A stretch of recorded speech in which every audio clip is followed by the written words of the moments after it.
Halo sahabat sekalian, ketemu lagi di channel PLTS Sederhana. Gimana kabar sahabat semua? Semoga tetap dalam keadaan sehat dan baik selalu. Oke sahabat, kali ini saya akan absen pagi lah ya. Jadi pagi ini sahabat, di sistem PLTS saya, ini inverter saya dengan beban 0 ya. Kalau pagi gini biasanya tidak ada beban, mati semua, paling-paling ya hanya lampu-lampu dan tidak terdeteksi walaupun nyala lampu sampai 50 watt lah sahabat, baru kedeteksi oleh inverter ini sahabat. Dan di MPPT saya ini, MPPT POMR tipe Keeper ini, arus yang masuk dari panel surya itu baru 0,7 ampere ya. Ya karena masih pagi sahabat, sekarang masih jam setengah 7 dan keadaan di luar itu masih kabut sahabat ya, masih mendung-mendung gitu sahabat, belum sampai cahayanya ke sistem PLTS saya gitu. Dan sisa baterai dari PLTS saya ya itu tinggal 13,2 sahabat ya. Sebentar sahabat, 13,2. Oke, kelihatan ya sahabat ya, 13,2. Kemudian ada beberapa pertanyaan yang di sini saya rasa penting lah ya, yang harus saya jawab. Sebenarnya ini sudah saya jawab, cuman mungkin masih kurang jelas jawaban dari saya, jadi akan saya jawab lagi dengan jawaban baru ya, jawaban baru supaya lebih cepat dipahami gitu sahabat. Jadi ada yang menanyakan begini, untuk MPPT ini apakah bisa untuk sistem 12 volt ataupun 24 volt? Ini bisa ya, untuk MPPT ini baik yang 20 ampere, 30 ampere dan 40 ampere ini bisa untuk sistem 24 volt ataupun 12 volt. Otomatis ya, tergantung baterainya gitu. Kalau baterainya 12 volt ya bisa otomatis 12 volt. Kalau misalnya sistem baterainya itu 24 volt ya 24 volt. Tapi hanya sampai 24 volt saja ya, bukan berarti bisa sampai 48 volt. Kemudian ada yang bertanya lagi, apakah MPPT ini bisa untuk baterai lithium ion ya? Jawabannya bisa. Cara settingnya cukup mudah ya sahabat. Cukup menekan ini sahabat, yang segitiga ini ya, ini ditekan kurang lebih 3 detik ya. 1, 2, 3. Nah, akan muncul seperti ini ya sahabat ya. Ini menu yang nomor 1 ya. Untuk lebih cepatnya sahabat tinggal menekan ke atas. Berapa kali kita tekan saja? 1, 2, 3, 4, 5, 6, 7. Jadi 7 kali tekan itu akan ada tulisan di sini batt, terus ada tanda panah, kemudian baterai yang kita gunakan. Cukup ditekan lagi nih selama 3 detik, maka akan masuk ke menu pilihan baterai sahabat. Nah, ini sudah kedip ya. Ini tinggal dinaikkan atau diturunkan untuk mencari baterai yang kita gunakan. Misalnya kita menggunakan baterai lithium ion 4 seri. Ini 4 seri ya. Ini 4 seri 3,7 itu baterai lithium ion 4 seri. Atau 3 seri ya. Ini menggunakan baterai lithium ion 3 seri. Ya, atau 3,7 volt 3 seri gitu sahabat ya. Nah, kemudian jika sahabat ingin mengatur parameter lainnya menggunakan baterai lithium ion, maka sahabat tinggal setting saja di user 2 ya, user 2. User 2 ini khusus pengaturan untuk lithium iron fosfat ataupun lithium ion tuh bisa diatur di sini ya. Jadi settingannya itu bisa dirubah, penuhnya berapa, habisnya berapa gitu. Bisa diatur gitu sahabat.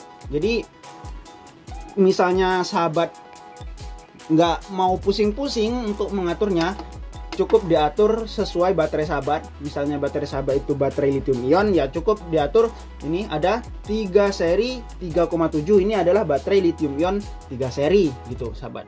Nah, setelah sudah dipilih, tergantung pilihan sahabat menggunakan baterai mana, maka cukup ditekan segitiga ini saja sahabat selama 3 detik ya. Karena saya menggunakan baterai lithium 4 ya, maka saya menggunakan user supaya settingannya bisa saya rubah gitu sahabat. Tapi kalau sahabat nggak mau pusing ya yang ini nggak saya tekan ya sahabat ya. Kalau saya tekan nanti akan muncul error karena baterainya itu terlalu tinggi.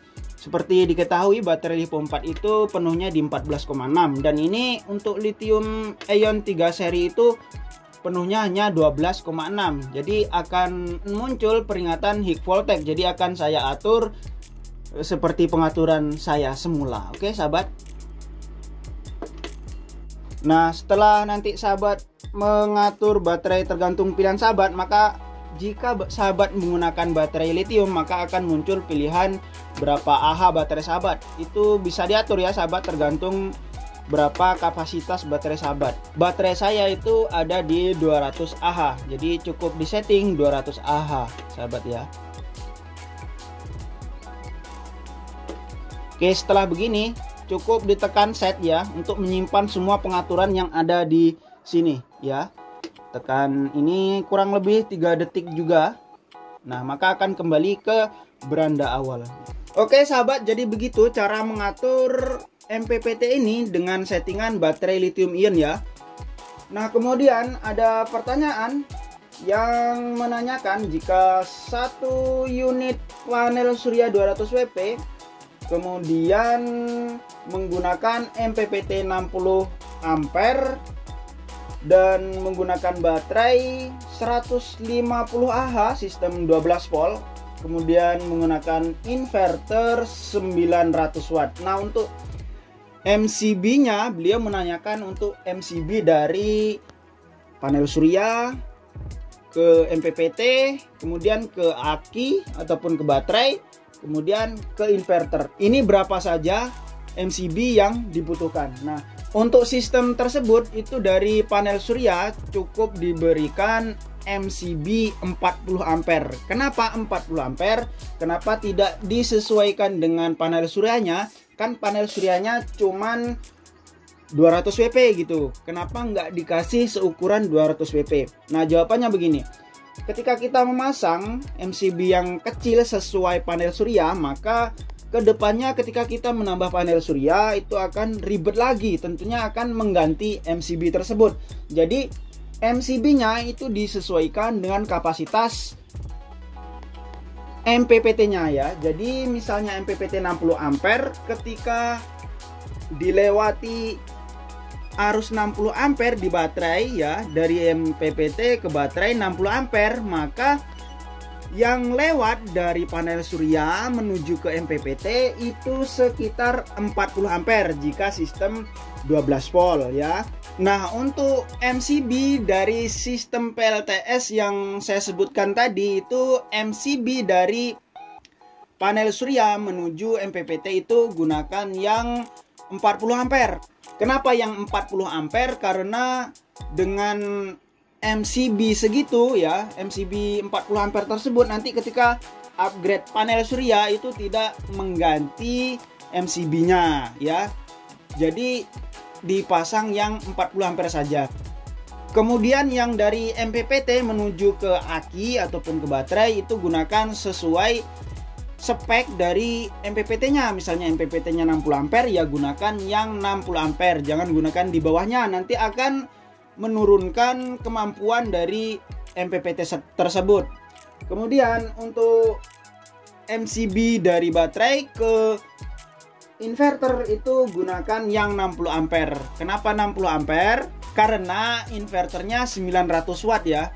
Jadi gunakan jangan sampai lebih dari 900 watt ya. Makanya dipilih MCB yang 60 ampere. Nah, begitu sahabat ya. Itu sesuai pertanyaannya, saya jawab sesuai yang beliau tanyakan gitu.